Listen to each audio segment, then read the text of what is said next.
Welcome back. If you consider yourself a foodie, you'll want to pay attention. My next guest has created a go-to resource for all things food in New Jersey. She is Deborah Smith, founder and executive editor of JerseyBites.com. I love the name, Jersey Bites. But we don't, but we do. No, I know. It's our sense of humor in New Jersey. You have to have it, exactly. I think you're actually born with it if you're born in this state. Yeah. It's just a little dry, little sassy, little spunky, exactly, all those things. Right. You're celebrating 10 years. I know, I can't believe it. Of this organization. Yes, 10 years this September. What have you been able to accomplish in 10 years? Talk about what the site is, the website, the outreach, what it is, and what you're providing to people in New Jersey. It didn't start with much of an idea of any kind. It was my own private little blog that I was going to post some recipes on, and it was just going to be, you know, for family and friends. And then it just started to attract people and attract interest. And when I came up with the name Jersey Bites, because it really didn't even have a name, when I came up with the name Jersey Bites, I was like, oh, now we have a mission, right? And the mission really is to bring a spotlight on all the glorious things in New Jersey surrounding food. We have amazing farms. We have 5 commercial fishing ports.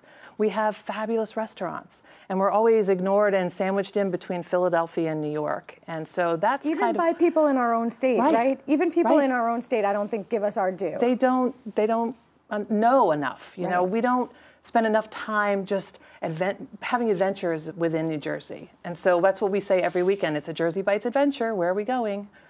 And of course, all connected to food in some way. Right. And you yourself are very passionate about food. You've written a cookbook, right? Yes, the Jersey Shore cookbook. We had you on Life and Living previously to talk about that. So as a food lover and as a person who's smart enough to realize that you could bring all of these ideas together into one place, how did you get that word out? How did you reach so many people? Well, I knew I couldn't do it by myself. I have 2 small children. My children were 6 and 9 when I started Jersey Bites.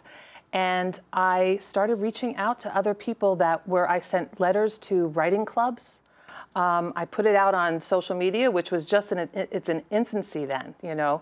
But I just put the word out saying, does anybody like to contribute? And lo and behold, found so many people that were really passionate as I was, and writers, and people that wanted to break into the food writing scene, or people who have authored books about food or diners or whatever it is in New Jersey that want to help spread the word about their book. And so these writers are writing about what? Restaurants, food ideas, everything edible. Yes. So we spotlight chefs. We spotlight the wine industry in New Jersey. We spotlight the exciting brewery industry that's just exploded in New Jersey.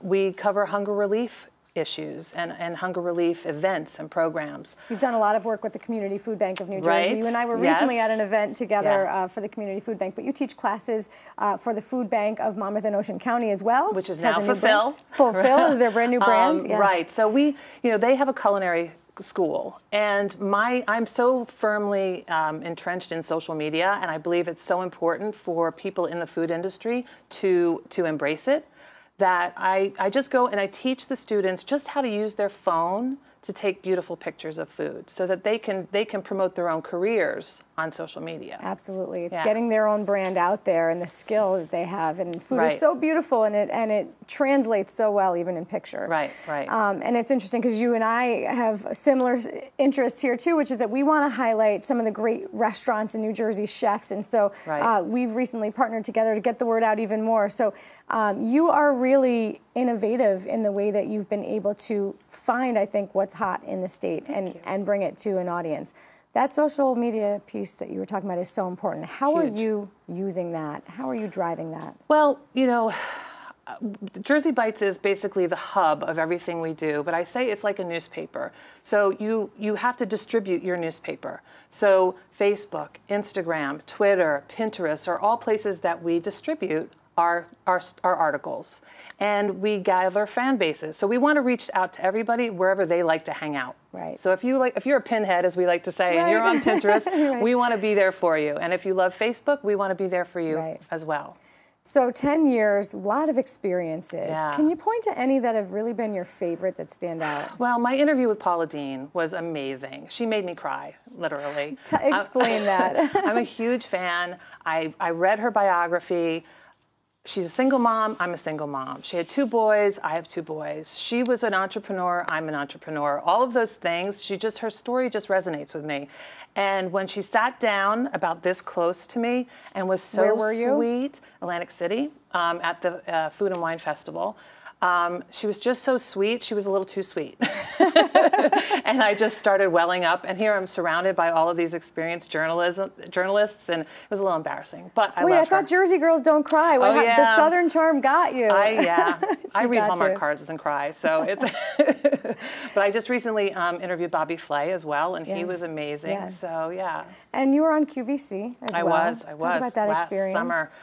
QVC was so thrilling. It's such a well-oiled machine, and they were so warm and welcoming. And I was on with David Venable, who is just larger than life and just has such a personality. So we had fun, you know. And you're out there. I know you recently judged the Beer Barbecue Bacon Fest. Yeah. My 3rd year in a row doing that. Heavy food, feeling a little. Well, over 20 breweries, and they were allowed to submit up to 4 beers each.